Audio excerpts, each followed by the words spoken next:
Indonesia, negara kepulauan terbesar di dunia dengan sumber daya alam yang sangat melimpah. Anugerah ini membuat Indonesia seringkali disebut sebagai Jamrud Khatulistiwa. Deretan gugus kepulauan tropis yang menjadi manifestasi surga di belahan timur dunia. Namun, sebagai konsekuensinya, Indonesia seringkali pula menjadi tempat berlangsungnya peperangan. Perang untuk kuasa atas Nusantara beserta segala kekayaan yang terkandung di dalamnya.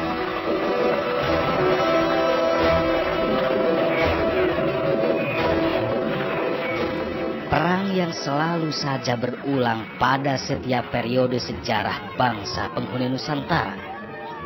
Satu di antaranya adalah Perang Puputan.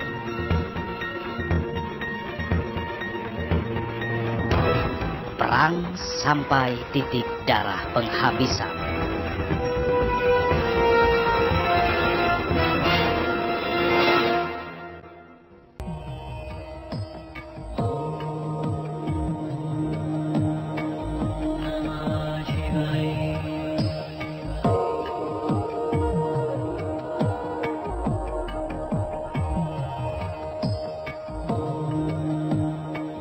Secara kontekstual, Perang Puputan di Pulau Bali terjadi untuk pertama kali pada tahun 1906 yang dikenal sebagai Puputan Badung.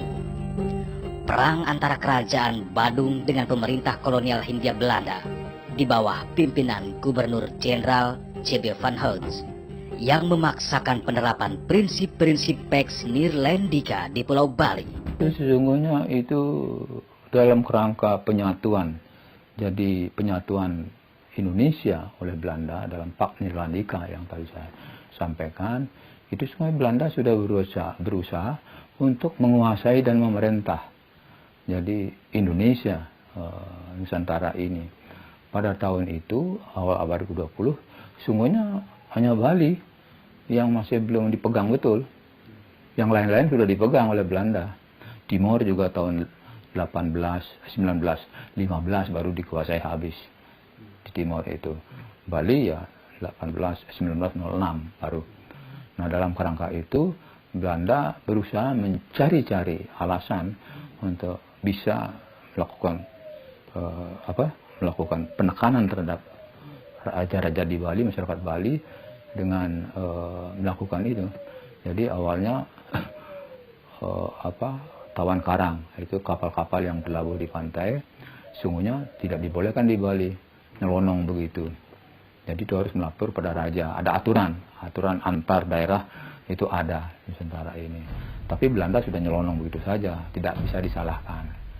Nah, ketika kalau ada begitu, biasanya tradisinya barang-barang orang itu dirampas atau diambil, diinterogasi dulu seperti apa ini begitu. Nah, itulah yang terjadi di Sanur. Di Sanur pada itu kapal Sri Komala, dia datang ke situ, terdampar lah. Ketika terdampar, seperti tradisi masyarakat Sanur, lalu ya menggerebek ke dalam. Nah, disitulah terjadi ya dialog sungguhnya. Menurut masyarakat Sanur, di bawah perbekalnya mengatakan tidak ada rakyat yang mengambil barang-barang itu. Sungguhnya ingin menolong. Yang punya kapal berdalih bahwa kapalnya dirampas. Tapi sungguhnya sebelumnya mereka terdampar di situ. Begitu. Itu dirampas dan itu dibela oleh Belanda. Ternyata memang kapal itu juga menggunakan bendera Belanda. Berarti ada kerjasama begitu. Di situ letaknya. Jadi manipulasi atau akal-akalan terjadi oleh Belanda untuk dapat saja menyalahkan raja-raja begitu. Saya pikir seperti itu. Terjadi perlawanan di situ, sungguhnya dicoba terus. Ketika di Sanur terjadi demikian, maka raja dituntut oleh Belanda supaya mengembalikan berapa, kalau tidak salah 750 gulden.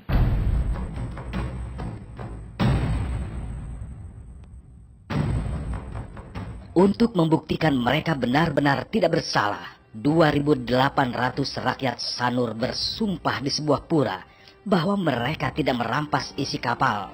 Sehingga Raja Badung kala itu I Gusti Ngurah Made Agung yang bergelar I Gusti Ngurah Gede Denpasar menolak untuk membayar denda itu. Raja sungguhnya bukan karena uang, kalau uang barangkali ada. Sampai dalam wawancara saya di Puri Denpasar tercetus cerita bahwa pada suatu malam ketika terjadi negosiasi begitu, ada utusan Belanda, kurir pemerintah Belanda, datang ke Puri diam-diam.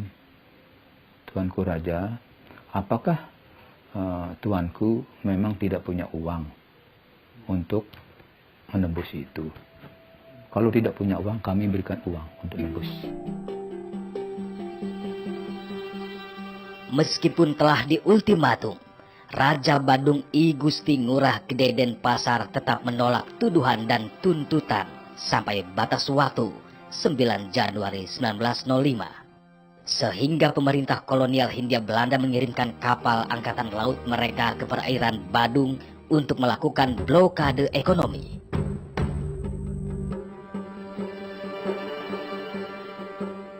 Blokade ini menimbulkan banyak kerugian bagi kerajaan Badung, sehingga Raja Badung menuntut balik pemerintah kolonial atas kerugian akibat blokade itu. Upaya diplomasi pun dijalankan, namun gagal. Akhirnya pemerintah kolonial Hindia Belanda mengirimkan pasukan perang mereka ke Pulau Bali. Ancaman dari Gubernur Jenderal di Batavia tidak sedikit pun mengubah pendirian Raja Badung. Sekalipun pemerintah kolonial Hindia Belanda di Batavia mengeluarkan surat perintah untuk melakukan ekspedisi militer pada tanggal 4 September 1906, Raja Badung telah siap menanggung resiko demi membela kedaulatan kerajaan. Didahului pernyataan sumpah menurut agama Hindu, Raja dan rakyat Badung lebih yakin untuk melawan pemerintah kolonial Hindia Belanda. 12 September 1906, ekspedisi militer kelima Belanda tiba di Selat Badung dengan armada berjumlah 16 buah kapal, yaitu 9 buah kapal perang dan 7 buah kapal pengangkut. Seluruh personel yang ikut dalam ekspedisi itu berjumlah 3.053 orang, terdiri atas 2.312 orang serdadu militer dan 741 orang sipil, termasuk pula wartawan-wartawan perang.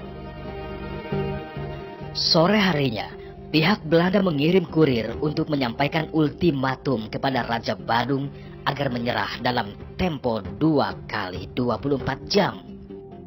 Ultimatum ini ditolak tegas, sehingga pasukan Belanda mulai menyerbu kerajaan Badung. Pasukan Belanda mendarat di pantai Sanur pada tanggal 14 September 1906. Pabean Sanur diduduki, kemudian dijadikan benteng pertahanan untuk melakukan serangan ke arah Puri Kesiman, yang menjadi benteng terdepan kerajaan Badung. Meskipun dihujani tembakan meriam, segenap rakyat Badung telah siap berperang. Mereka bersiaga di benteng-benteng pertahanan di depan Puri Kesiman, Puri Denpasar, dan Puri Pemecutan. Dengan gagah berani, tanggal 15 September 1906, Laskar Badung yang dipimpin I Gusti Gede Ngurah Kesiman menyerang benteng pertahanan Belanda di desa Sanur. Terjadi pertempuran hebat yang memakan korban di kedua belah pihak.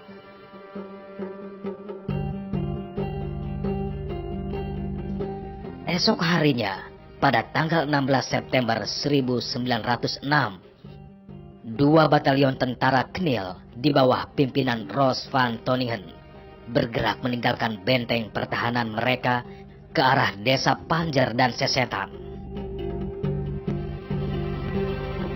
Sebagian pasukan yang lain bergerak ke arah Kesiman. Sepanjang perjalanan, pasukan Hindia Belanda mendapat perlawanan sengit dari rakyat dan Laskar Badung.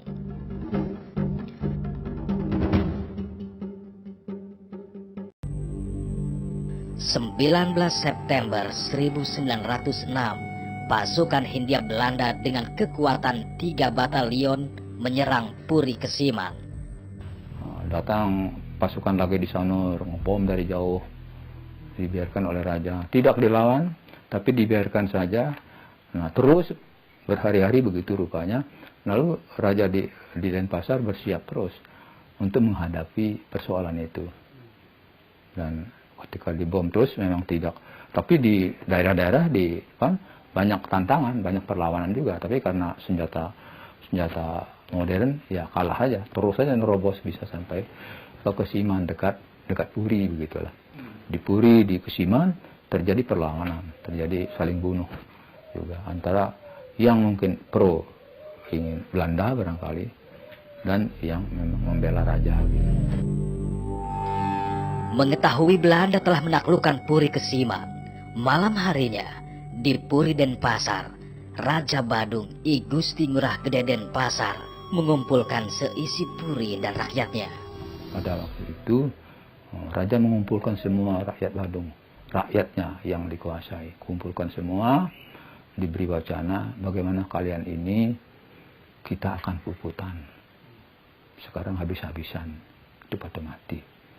Siapa yang berani ikut silahkan, kalau tidak berani jangan ikut. Ini kita akan puput, akan selesai, mati atau hidup. Esok harinya, Kamis pagi, tanggal 20 September 1906, dengan berpakaian serba putih, tua muda, lelaki maupun perempuan, serentak turun bersama raja untuk berperang. Tanpa rasa takut, dengan peralatan perang seadanya, rakyat dan raja melawan tentara kolonial Hindia Belanda. Jadi perang. Nah, dalam perang itu memang rakyat Badung, pengikut raja memang sepertinya membabi buta. Tidak tahu taktik perang, tidak tahu strategi, tapi sudah harus lawan itu. Dia bunuh atau kita dibunuh, siap gitu. Nah, disitulah kesannya pada bacaan-bacaan arsip Belanda sempat serdadu Belanda juga tertegun, berpikir keras apa saya harus nembak atau tidak. Karena rakyat bersama rajanya sudah maju terus dengan tombaknya, maju terus nyerang gitu. Sudah dengan peringatan senjata ke atas, tidak digubris, maju terus begitu. Dan sampai merojok dekat. Nah, karena sudah terlalu dekat, maka terpaksa ditembak oleh Belanda. Begitulah berhamburan korban begitu. Tak butuh waktu lama bagi Belanda untuk menaklukkan Puri Denpasar. Didukung dengan tembakan meriam dari kapal perang di pantai Sanur, kira-kira pukul 12 siang, Belanda berhasil membumi hanguskan Puri Denpasar. Raja Badung I Gusti Ngurah Gede Denpasar gugur. Setelah Puri Denpasar berhasil ditaklukkan, tentara kolonial Hindia Belanda terus bergerak maju, menyerang Puri Pemecutan yang terletak di sebelah barat Puri Denpasar. Tentara Belanda kembali menghadapi perlawanan sengit dari Raja Pemecutan. Mulailah pasukan Belanda ke Pemecutan. Tahu Pemecutan, Puri yang di sebelah barat itu. Di Pemecutan juga sudah diintai oleh pasukan Pemecutan karena ada dua raja pada waktu itu. Sama-sama siap di istananya sendiri gitu. Jadi begitu ada sungai, begitu turun, naik sungai, disitulah diserang oleh pasukan Puri, pasukan raja. Banyak korban para pasukan berkuda korban. Nah, tapi juga karena pendukung pasukannya banyak, memang bisa juga naik. Jadi ke Puri berhadapan dengan pasukan Puri yang memang siap mati juga. Pukul 6 sore, Puri Pemecutan, benteng terakhir kerajaan Badung, berhasil diduduki pasukan Belanda. 20 September 1906, kerajaan Badung jatuh ke cengkraman pemerintahan kolonial Hindia Belanda. Sekitar 3.000 orang tewas dalam perang Puputan Badung. Perang ini adalah puncak perlawanan raja dan rakyat Badung terhadap penjajah Belanda. Dalam catatan Bali sampai 3.000-an yang meninggal orang Bali, tapi Belanda tidak seberapa. Ada sih, saya tidak hafal. Itu ada. Nah, tapi kalau catatan Belanda menyebut sekitar 1.500-an ada yang meninggal. Itulah semangat Puputan di situ, dan memang ini menjadi simbol perjuangan, lalu sampai sekarang dipakai simbol perjuangan. Jadi Puputan habis-habisan, perang sampai habis-habisan. Proklamasi kami bangsa Indonesia dengan ini menyatakan kemerdekaan Indonesia. 2 hari setelah proklamasi kemerdekaan Indonesia, Bali bersama Nusa Tenggara Barat dan Nusa Tenggara Timur ditetapkan menjadi bagian wilayah Republik Indonesia dan tergabung dalam wilayah Provinsi Sunda Kecil dengan Gubernur I Gusti Ketut Puja. Di Pulau Bali, meski Jepang telah menyerah kepada sekutu, namun sikap mereka tak segera melunak pada pemerintahan Republik Indonesia. Bahkan untuk mencegah tersiarnya berita proklamasi kemerdekaan Indonesia, pasukan Jepang yang masih bersenjata lengkap menyegel pesawat-pesawat radio di Pulau Bali, sehingga berita proklamasi kemerdekaan Indonesia baru dapat diketahui warga Bali 6 hari kemudian, ketika I Gusti Ketut Puja tiba kembali di Bali pada tanggal 23 Agustus 1945. Rakyat Bali pun menyambut berita kemerdekaan ini dengan penuh sukacita. Di kota Singaraja dan Denpasar, para pemuda merespon dengan antusias. Untuk mendukung proklamasi kemerdekaan, para pemuda membentuk Organisasi Angkatan Muda Indonesia atau AMI pada tanggal 31 Agustus di Denpasar. Selain itu, dibentuk pula Badan Keamanan Rakyat atau BKR. Mereka inilah yang gencar menyebarluaskan berita proklamasi ke seluruh pelosok Pulau Bali. Terdengarnya beberapa hari. Jadi beberapa hari kemudian terdengar itu. Ketika sudah terdengar, lalu tokoh-tokoh Republik yang terpelajar, yang bekas pelajar jadi menjadi tentara pelajar sebelumnya, itu sudah mulai bergerak. Seperti melakukan kampanye show ke daerah-daerah.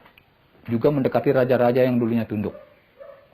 Untuk kita sekarang sudah merdeka, kita sudah menjadi Indonesia, mari kita dukung perjuangan kemerdekaan ini. Ada proklamasi menjadi Indonesia, kita dukung. Itu kampanye awal. Ketika sudah dengar, maka tokoh-tokoh Republik di Bali itu kampanye show ke daerah-daerah. Segenap rakyat Bali terus berjuang demi kemerdekaan Indonesia, termasuk pula seorang pejuang Bali bernama I Gusti Ngurah Rai. I Gusti Ngurah Rai dilahirkan pada tanggal 30 Januari 1917 di desa Carangsari, Petang, Badung, Bali. Setelah lulus sekolah menengah pertama, dia masuk sekolah kader militer Prayoda Bali, kemudian melanjutkan pendidikan perwira cadangan di Magelang dengan pangkat Letnan II. Saat pendudukan Jepang, ia lebih memilih bekerja sebagai pegawai biasa daripada bergabung menjadi tentara pembela tanah air atau PETA yang dibentuk oleh Jepang. Setelah kabar Indonesia merdeka sampai di Bali, I Gusti Ngurah Rai bergabung dalam Tentara Keamanan Rakyat atau TKR dan diangkat menjadi komandan.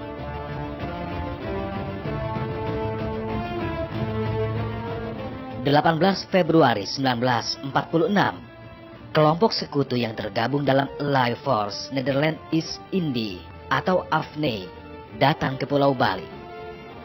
Mereka berdalih menjadi badan yang akan melucuti persenjataan tentara Jepang yang saat itu kalah dalam Perang Dunia Kedua.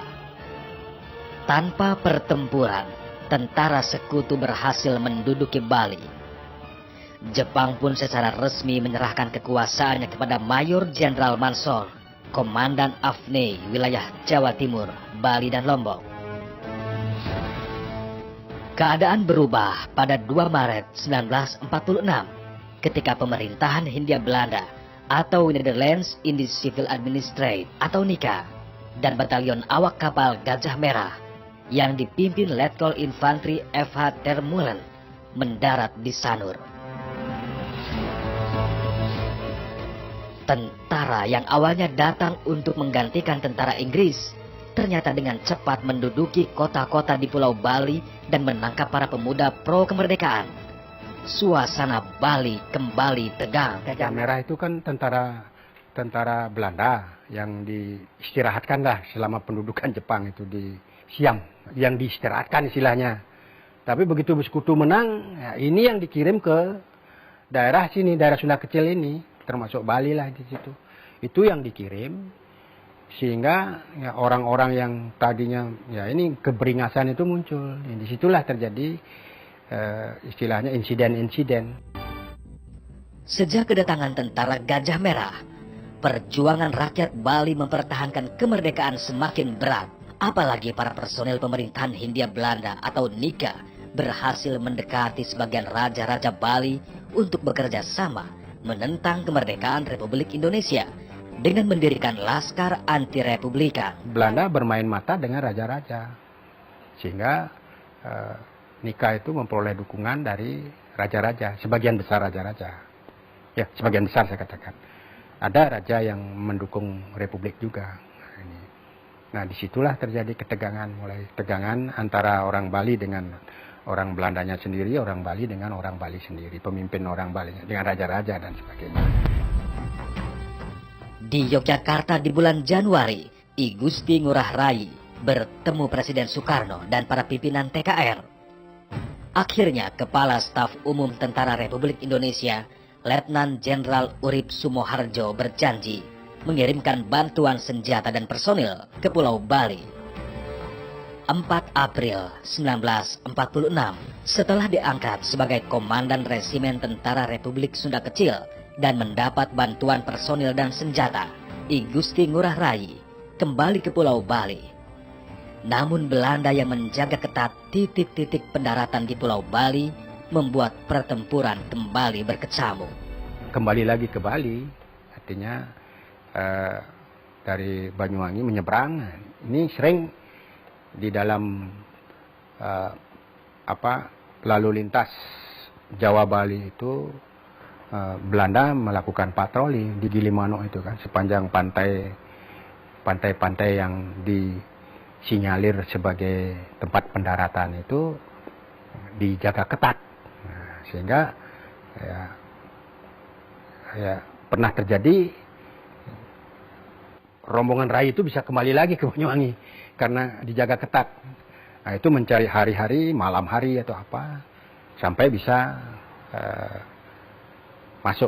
masuk ke Bali ini. Selain rombongan tentara I Gusti Ngurah Rai, pada hari yang sama 138 orang tentara bantuan dari Pulau Jawa yang dipimpin Kapten Markadi juga diberangkatkan dari Pelabuhan Banyuwangi ke Pulau Bali. Itu yang disebut pasukan M. Ini yang memperkuat pertahanan Bali itu. Tapi setelah perjalanan Juni-Juli itu Markadi kan sudah terpencar semua. Markadi kembali ke Jawa. Itu kembali ke Jawa itu ditembakin juga. Markadi selamat, tapi teman-temannya ada yang tewas di laut. Sesampainya di Pulau Bali pada 14 April 1946, Letnan Kolonel I Gusti Ngurah Rai menggalang kekuatan. Di daerah Munduk Malang, daerah terpencil di Tabanan, berbagai badan perjuangan bergabung di markas besar umum Dewan Perjuangan Rakyat Indonesia Sunda Kecil. Tentaranya beberapa saja, tidak banyak. Ya, yang banyak kan yang PRI itu, PRI atau Pesindo itu kan. Itu sehingga jumlahnya awal itu menurut catatan itu sekitar 800 orang. Ini terjadi likuidasi antara tentara dengan sipil, artinya organisasi tentara TRI dengan organisasi sipil itu PRI sama Pesindo itu, ya itu bergabung dia berlikuidasi membuat sebuah badan perjuangan. Nah, ini badan perjuangan yang diberi nama Dewan Perjuangan Rakyat Indonesia DPRI itu. Ini yang melakukan gerakan perlawanan terhadap tentara NIKA, artinya pemerintah NIKA, ya, yang didukung oleh raja-raja sudah mulai di situ. Ini saya katakan tadi kan konflik, tegangan konflik. Ini semakin kuat konflik itu terjadi bulan April, April, Mei, Juni. Nah, ini Juni diputuskan. Nah, ini April, Mei ini sudah jadi kontak-kontak senjata. Itu namanya sudah mulai gerakan perang gerilya, sudah mulai itu. Sudah mulai meletus, perang konflik itu sudah menjadi perang, artinya perlawanan gerilya lah itu. Ya, di Tabanan, Tangsi Tabanan ini terjadi kontak senjata. Di bawah komando I Gusti Ngurah Rai, berkali-kali para gerilyawan menyerang pos-pos Nika. Selama 1 bulan, setidaknya terjadi 5 pertempuran sengit. Masifnya serangan membuat gelisah para serdadu Belanda. Akhirnya pada tanggal 3 Mei 1946, J.B.T. Koning, Kapten Infanteri Kerajaan Belanda, mengirim surat dan ultimatum agar Letnan Kolonel I Gusti Ngurah Rai mau berunding. Tidak ada ketakutan. Tanggal 18 Mei 1946, ajakan berunding dan ultimatum Belanda dibalas surat penolakan. Untuk menghadapi serangan Belanda, pada tanggal 1 Juni 1946, I Gusti Ngurah Rai dan pasukannya memutuskan bergerilya dengan cara long march ke arah Bali Timur.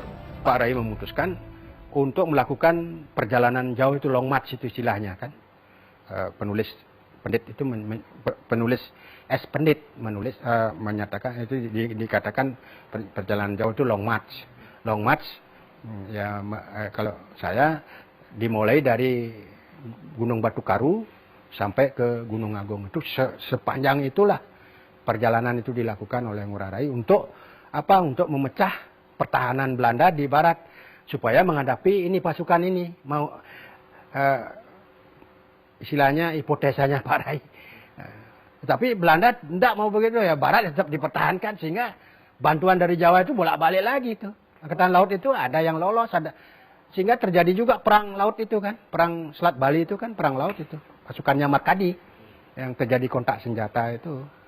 Ya kontaknya ada yang tewas juga. Belanda juga lari juga karena kapalnya bocor kembali ke Gilimanuk. Itu peristiwa itu seperti itu. Dan Ngurah Rai ternyata ya diburu terus sepanjang Batu Karu ke Gunung Agung itu kan mengelalui ya ini Batu Karu di Tabanan kan. Tabanan, daerah Buleleng kan itu, Buleleng, Badung Utara, Bangli, ini sepanjang ini. Bangli, Karangasem, itu daerah itu kan. Arti Batu Karu, Gunung Agung itu seperti itu.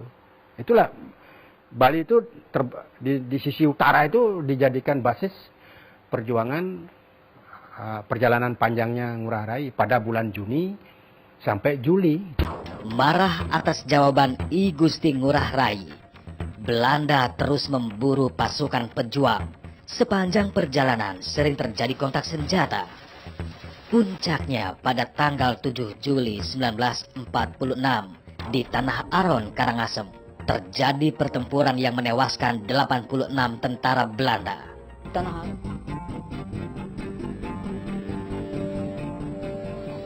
Setelah kemenangan gemilang di Tanah Aron, dalam keadaan kelelahan dan kelaparan, pasukan I Gusti Ngurah Rai terus bergerak. Karena bekal yang terus menipis, akhirnya pada tanggal 23 Juli 1946, I Gusti Ngurah Rai mengadakan rapat dan memutuskan untuk memecah pasukan menjadi kesatuan kecil dan memutar kembali ke arah barat. Linggarjati itu kan tahun 46 ya. 15 November 46. Jadi pada waktu itu di Bali kan sudah terjadi tekanan-tekanan militer. Jadi yang Ngurah Rai tetap bertahan, saya setia pada pimpinan pusat di Jakarta. Itu jawabannya. Jadi kalau mau urusan diplomasi, silahkan di pusat, jangan saya. Di sini tugasnya mengamankan situasi di daerah. Itu jawabannya. Tegas beliau itu. Jadi tidak mau diplomasi. Jadi ada pusat yang punya urusan diplomasi bilangnya. Jadi kita akan sudah tunduk dengan pusat. Soal keamanan kalau Anda di sini mengacau, membuatkan ricuh, maka kami akan hadapi sampai mati. Itu komentarnya pada tokoh Belanda di pemerintah Belanda. Pikiran beliau sudah satu dengan Republik. persoalan raja-raja membentuk NIT nantinya itu lain. Tanggal 18 November 1946, 2 hari sebelum terjadi perang besar di Tabanan, Letkol I Gusti Ngurah Rai dan Kapten I Gusti Wayan Debes sepakat untuk menyerang dan melucuti senjata di tangsi polisi Belanda di kota Tabanan. Dibantu oleh Wagimin, komandan polisi Nika yang memihak pemuda pejuang, tangsi dengan mudah ditaklukkan. Tangsi itu sungguhnya itu malam hari diambil. Itu karena sasarannya mencari senjata. Kepala polisi di situ, Wagimin namanya, sempat dibujuk oleh seorang wanita yang memang ikut berjuang. Pak dibujuk di mesin bahwa sekarang kita sudah merdeka begini, kita harus siaplah membela kawan-kawan di sini sudah kompak untuk bergerak menghadapi kekuatan lawan. Karena itu Pak Wagimin itu orang Jawa, ya siap membantu. Dari situlah jadi dibiarkan tangsinya terbuka, malam-malam diambil senjatanya di bawah pengawasannya dia lalu keluar. Karena itu Pak Wagimin juga diserang oleh Belanda sampai meninggal gitulah. Serbuan terhadap tangsi polisi Belanda di Tabanan membuat Kapten JBT Kolik marah besar. Tanggal 19 November 1946, pasukannya mulai mengepung markas pasukan I Gusti Ngurah Rai di Desa Marga, Tabanan. Pagi harinya pada tanggal 20 November 1946, untuk menghindari korban dari masyarakat sipil, I Gusti Ngurah Rai dan pasukannya bergeser dari pemukiman ke lahan pertanian. 20 pagi udah patroli Belanda datang. Nah, ini terdesak ini. Artinya pasukan inti ini terdesak. Nah, lalu membuat stealing, membuat pertahanan di desa ini, di tempat sekarang Taman Punyaan Bangsa ini. Istilahnya itu kan sawah itu, bahasa Balinya umekang namanya itu. Itu ditumbuhi pohon jagung itu, di situ bertahan. Ciung Wanara, pasukan Ciung Wanara ini bertahan. Tapi Belanda sudah mengurung. Desa Marga ini sudah dikurung dari berbagai penjuru itu sudah dikurung. Di tanggal 20 itu sudah mulai bombardir lagi. Dikurung, tembak-menembak terjadi juga. Ya, ada korban, Belanda ada korban, di pihak Republik satu persatu korban juga. Bombardir semua. Ya, sampai siang terjadi, mungkin sampai sore lah itu.